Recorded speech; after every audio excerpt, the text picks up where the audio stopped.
તો મનસુખ માંડવિયાએ કહ્યું કે અમિત શાહનું ભવ્યાતિભવ્ય સ્વાગત કરવામાં આવશે। જામકંડોળામાં આજે પહેલી સભાનું આયોજન કરવામાં આવ્યું છે અને આ અંગે જેતપુરના ધારાસભ્ય જયેશ રાદડિયાએ પણ સંદેશ ન્યૂઝ સાથે કરી હતી ખાસ વાતચીત। તેમણે શું કહ્યું આવો સાંભળીએ। સાથે ધારાસભ્ય જયેશભાઈ રાદડિયા છે, તેમની સાથે વાત કરીશું। જયેશભાઈ, શું કહેશો? આજે સભા જે છે તે અમિત શાહ ગજવાના છે, કેવી તૈયારીઓ? અમિતભાઈ શાહ આજે અમારા પોરબંદર લોકસભાના ઉમેદવાર મનસુખભાઈ માંડવિયાના સમર્થન માટે એક જનસભાનું ભવ્ય આયોજન કર્યું છે।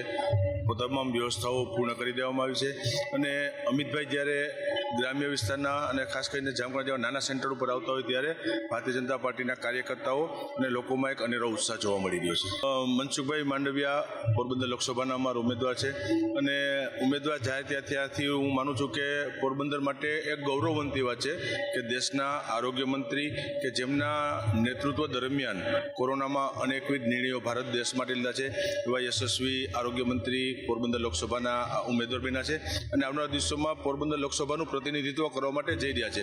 એટલે હું હોય કે ભારતીય જનતા પાર્ટીના દરેક કાર્યકર્તાઓ દરેકની જવાબદારી બને છે, દરેકમાં ઉત્સાહ છે અને આ લોકસભા સીટ અમે 5 લાખથી વધારે મત સાથે જીતશું। કેમેરા પર્સન નિકુલ બોરીચા સાથે મયુર સરવૈયા, સંદેશ ન્યૂઝ, રાજકોટ।